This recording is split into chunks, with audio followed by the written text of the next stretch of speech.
Pastor Zezinho, vou começar do senhor aí. Nós vimos mais uma vez o áudio aí. Nem compensa, eu acho, a gente ficar repetindo muito isso, né? Que senão só vai reafirmando uma coisa que é o lado negativo total, né? E o pessoal já deve ter visto nas redes sociais, nos programas de televisão. Ela extremamente descontrolada, querendo a droga, alcoolizada. O senhor acha, pastor, que aí é um problema pessoal, psicológico, físico dela, ou envolve também uma coisa espiritual?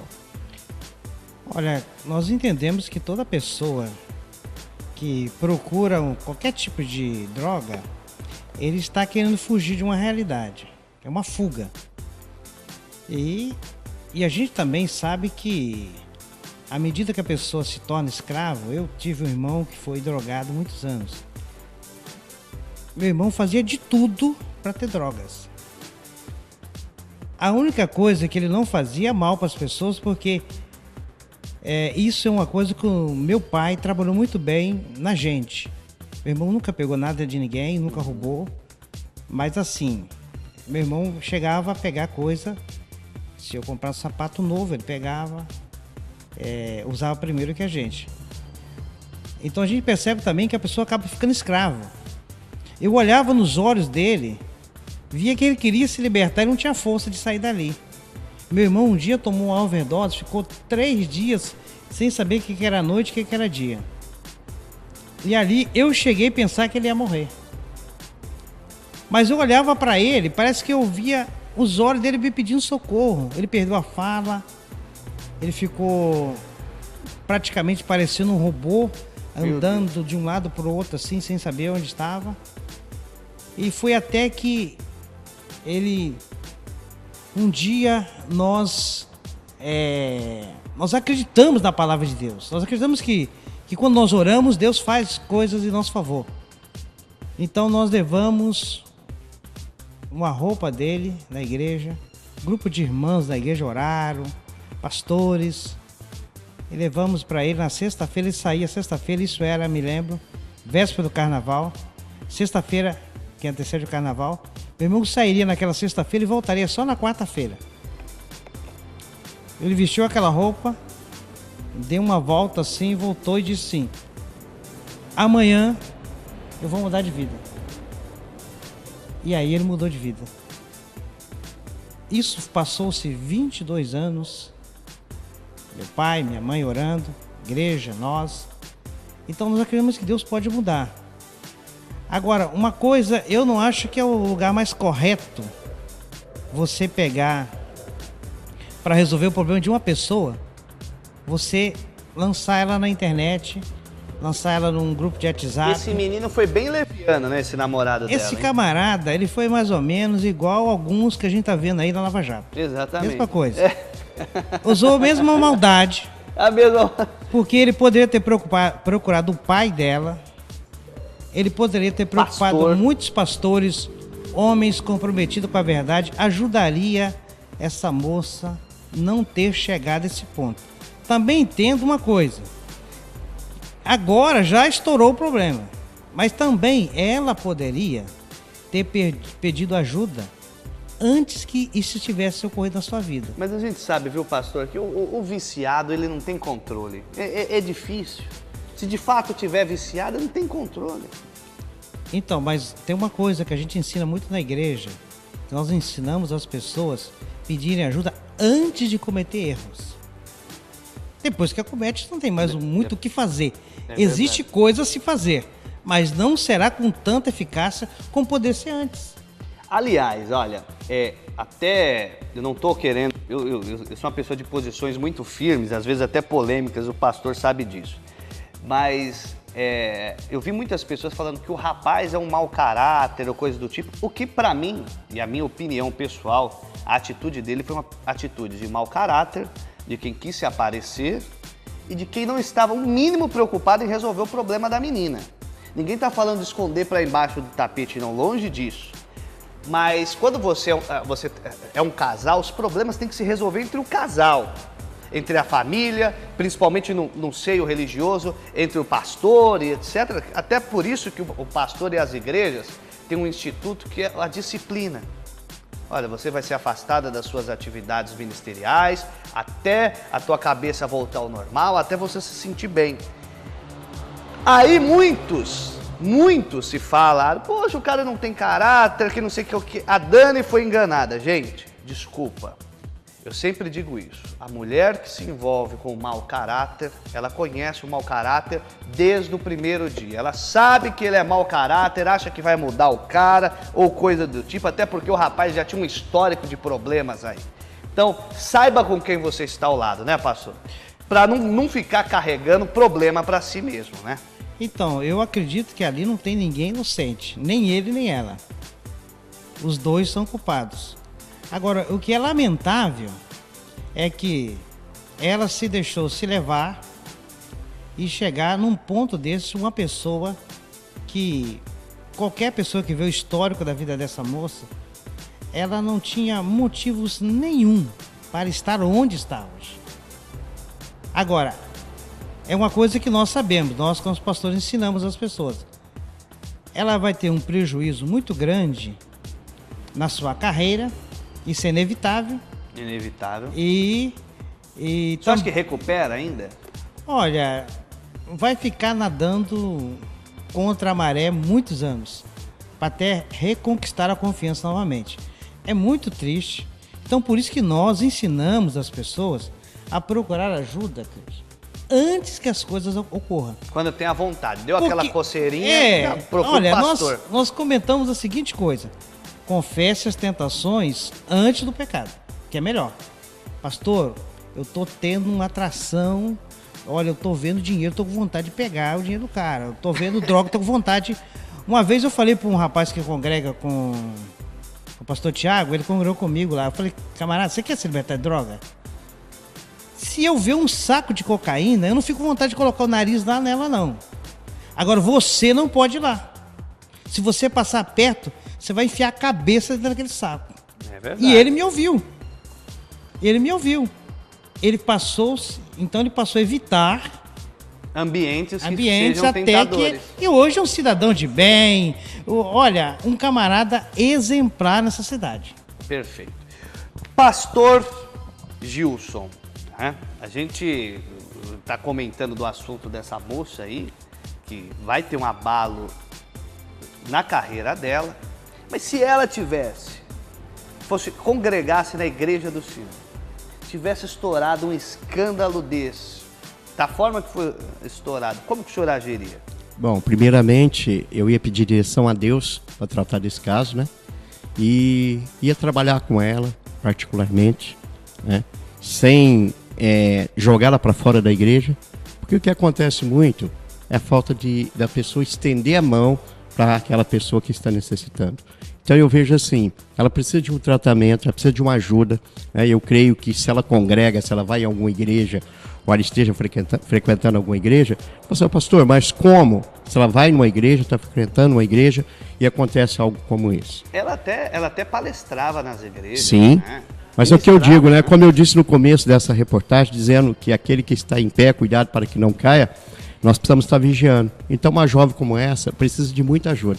Eu creio que o momento que ela está passando é um momento de fraqueza, um momento de doença, né? Creio que pode ser, sim, parte espiritual, porque se nós nos controlarmos, a palavra de Deus fala assim, que a gente precisa vigiar para que o nosso coração não sobrecarrega com tantas das coisas e preocupações deste mundo. Onde vem a bebida, onde vem a droga, onde vem tantas coisas erradas. Então, eu vejo assim, começou a crescer, começou a ter fama, vamos dizer assim, começou a ganhar dinheiro, começou a abrir as portas, e abre as portas mesmo do mundo, onde a pessoa vai se entrando, a pessoa vai se perdendo, e foi o que aconteceu com ela. Eu creio assim, ela estava louvando, adorando, mas de outro lado havia um momento de fraqueza, onde essa pessoa veio cair, onde ela veio, não soube lidar com a situação. Então, se fosse o meu caso, da minha igreja, a igreja a qual eu estou como pastor, eu iria estender a mão para ela, trabalhar com ela, procurar orientá-la, ajudá-la, e depois que ela se tratasse, a gente voltaria a trabalhar com ela até no louvor novamente, por que não?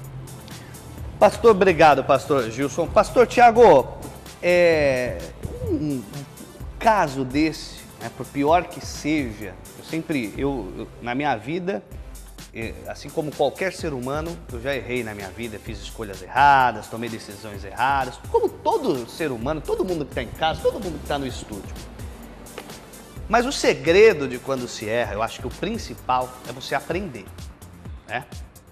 O senhor não acha também que, por outro lado, todo esse acontecimento que nós tivemos com a Daniela Araújo não serve para mostrar que o pastor tem que procurar conversar mais com as suas ovelhas também? Muitas vezes a ovelha não se abre para ele, mas talvez seja oportunidade do próprio pastor chegar do lado e falar: poxa, eu posso conversar com você, tá tudo bem e tal. Porque o pai dela é um pastor conhecidíssimo e não constatou o problema, né? E também não é uma oportunidade brilhante para se discutir de fato o meio gospel nacional? Discutir esse status de fama, de artistas e tal. Não estou longe disso, querendo julgar nenhum ídolo gospel, como são chamados, inclusive em comerciais da Som Livre. Mas eu vejo um show daquele cantor, o André Valadão, que por sinal eu gosto muito. A estrutura dele é maior do que qualquer cantor sertanejo, de rock do Brasil. Será que a gente não pode tirar um ensinamento de tudo isso, pastor? Sim, inclusive quando se fala de ensinamento, aprendizado, vem da disciplina, que já foi falado inclusive aqui. Uma das bases do evangelho é a disciplina. Jesus, quando ele ordenou os seus apóstolos para que fossem ao redor do mundo e pregassem o evangelho, ele complementou dizendo: e façam discípulos. Diante de todo esse problema, Cristian, eu vejo que a falta disso, essa questão do acompanhamento, essa questão da disciplina. Por exemplo, dependendo do tamanho da igreja, fica muito difícil um casal de pastores cuidar de toda a igreja, tá? Por isso que essa disciplina, nós chamamos de discipulado, ele tem que se multiplicar com toda a igreja. Lógico que nem todo mundo assume essa posição de ser um discipulador, de ser uma pessoa que instrua as outras no caminho que elas devem andar. Entretanto, partindo dos pastores, os pastores ter uma sensibilidade com a própria pessoa. O que está acontecendo? Por exemplo, foi falado aqui da carreira. Como pode uma moça um histórico que ela tinha, aconteceu o que aconteceu? Talvez um dos maiores problemas foi o próprio histórico dela. Por quê? Porque era a Daniela Araújo. E infelizmente, Cristian, muitos líderes, não vou generalizar e nem dizer que é a maioria, mas uma boa parte não prezam por isso. O importante é ter a Daniela Araújo cantando na minha igreja. Ela é o nome. Entendeu? Né? Isso é um grande problema. Não, é tão vaidoso quanto o próprio artista. Exatamente. Isso é um grande mal para ela. Entendeu? Para quem a segue, mas principalmente para ela, que tem problemas, que tem dificuldades. Nós sabemos que houve uma separação aí, que ela acabou passando, e isso deveria fazer parte dessa disciplina. Deveria fazer parte desse discipulado, ou seja, está acontecendo algum problema, os pastores ou os líderes, os pais espirituais deveriam identificar isso, né? Chamar a Daniela Araújo para uma conversa, para um tratamento, como bem o pastor aqui citou, e se preciso for, encostar ela do ministério, do trabalho dela, da carreira dela, para tratá-la como irmã, como discípula, como pessoa, né? E como adoradora, principalmente. O grande problema desse nosso meio gospel hoje é que as pessoas estão sendo cantores, artistas, e deixando de ser adoradores, que é o propósito de Deus para toda a humanidade, né? Adorar a Deus. Perfeito. Obrigado, pastor. Tiago, nós estouramos o tempo porque o assunto está muito interessante, já faz um tempo. Leandro, vou falar uma coisa para você.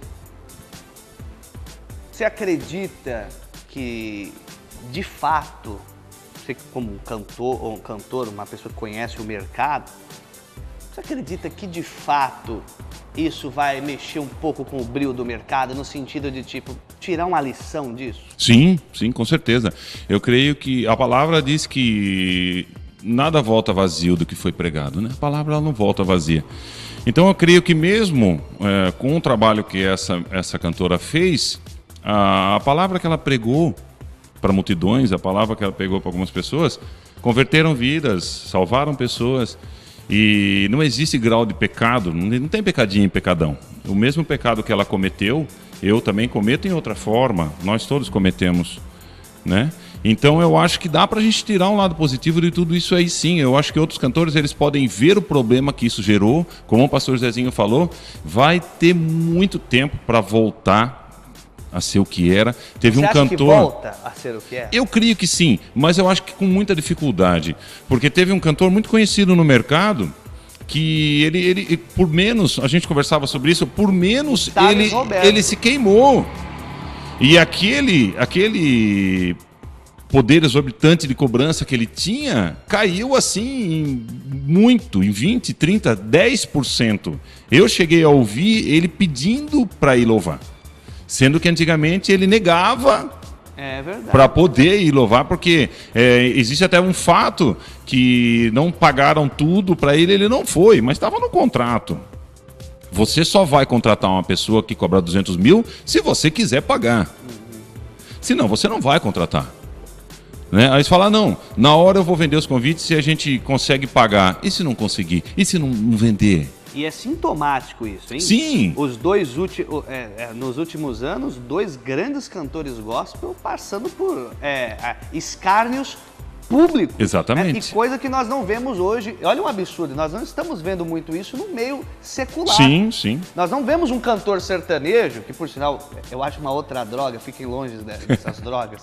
Eu não vejo, por exemplo, um cantor secular de sertanejo num escândalo como esse, ou coisa do tipo. Recentemente foi aquele menino que bateu na esposa lá. Mas tirando isso, você não vê esse peso nos últimos anos. E de cantor gospel surgiu 2. Mas é que com o cristão a evidência é muito maior, Cris. né? Então, por exemplo, no meio secular, tem uma música que diz: meus heróis morreram de overdose. E todo mundo acha isso muito bonito. Né? Isso influencia os adolescentes, isso influencia as crianças. Então eu falo assim, poxa, se o meu herói morreu de overdose, eu também quero. Então eu acho que a gente pode tirar coisa boa de tudo isso aí, sim. O pastor muito bem citou a questão do perdão. Quem somos nós para julgar? Né? O mesmo erro que ela cometeu, outros podem cometer e às vezes ficar em oculto. Inclusive, quem sabe se não temos outros cantores Exatamente. na situação dela e tira um aprendizado disso. Exatamente, falou, opa, peraí, pode acontecer comigo. Deixa eu parar, deixa eu conversar com o meu pastor, deixa eu tentar me recuperar, porque eu não posso perder o que eu tenho. E às vezes não é só o valor financeiro, e sim o que ele representa para algumas pessoas. Existem cantores gospel que eu que dou aula para crianças, as crianças falam assim, eu queria ser igual a fulano, eu queria ser igual a Beltrano. Como que uma criança vai ver? Né, exatamente. Eu quero ficar o mais próximo dos ensinamentos de Jesus. Você não concorda, Cris, que uma criança que gostava da Daniela, ela vai ficar decepcionada? Vai. Né? Ela vai ter um problema, mas ao mesmo tempo, se vai houver... voltar para a realidade. Exatamente. Se houver uma concordância entre os pais, entre os pastores, graças a Deus por pensarmos assim, que antes do acontecido a gente possa vir a ver, né, como foi dito, por que o pai dela, que é um cantor, que é um pastor renomado, não viu? Mas sei lá como que era feito. Tem um pastor super conhecido, o pastor Tiago conhece, que a filha dele uma vez fez uma coisa num determinado show e ele cortou. Ele falou, você não vai mais fazer eventos grandes. O pastor sabe quem eu estou falando. Ele viu que o que ela fez não era legal. Conclusão, ele cortou. Muito, eu achei espetacular, porque ele tomou atitude antes que ela se prolongasse. Perfeito. Então, eu acho que nós podemos tirar coisas boas, sim. Então, a palavra diz que nós temos que vigiar, nós temos que orar, nós temos que pedir. Foi pregado. Ela pregou, não é perdido. Falar, eu assisti uma palavra dela, mas teve pessoa, com certeza, que foi tocado por aquela palavra. Muitos. Sem contar que quem usa a pessoa é o Espírito Santo. Sem dúvida. Pronto, então, falou tudo. Morreu isso. Ele poderia ter usado? Poderia. A Bíblia tem várias exemplos, figuras, né, que Deus usou, não preciso citar. Então, quem somos nós, né? Que me use, se for da vontade dele, né? A gente fala, eu sou um vaso e eu queria que o Senhor me enchesse com seu óleo, mas se não for da vontade dele, nós estamos aí. Verdade. Primeiramente, nós estouramos o tempo, o programa chegou ao fim. Quero agradecer a presença de cada um de vocês. Quem sabe a gente não combine uma outra roda de bate-papo dessas daqui, mas sem ser um tema tão negativo, né? Com um tema mais positivo, mais propositivo. Mais uma vez, muito obrigado. Muito obrigado pela sua audiência. Até o próximo programa Na Mira Informação Verdade, se Deus quiser, e eu tenho certeza que ele há de querer. Tchau, tchau.